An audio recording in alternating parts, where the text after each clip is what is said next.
এক্ষুনি জয়কে কল দে। Hello, YouTuber রাখি বসে দাঁড়িয়ে আছে।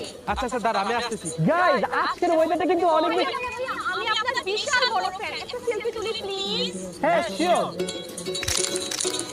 ওকে থ্যাংক ইউ, আমি একটু ব্যস্ত তো, ব্লক করতেছি। এই চাপাবাজ, কই তো রাখি বলছেন, হাওয়া মিশে গেছে নাকি? বেশি কথা বলিস না, মাত্রই সবাই চলে আসলাম, প্রমাণ দে। এই এটা কে? কে? রাখি ভাইয়া। এটা যে রাখি বলছেন, প্রমাণ কি? আরে আমি এটা কি করলাম, তাড়াহুড়া ছুটিতে ভালো মতো ছবি তুলতে পারিনি। আমার হাতে অনেক ছোট, তাই ফোন ধরেও নিতে পারিনি, রাখি হোসেনকে ফ্রেমও নিতে পারিনি। চাপাবাজ কোথাকার। জয় ওই যে রাখি হোসেন। এই দাঁড়া দাঁড়া দাঁড়া, তুই ভাঙ্গা ফোন দিয়ে ছবি তুলে মান সম্মান নষ্ট করিস না। তাহলে কি করব? আরে আমারটা যে তুল, এটা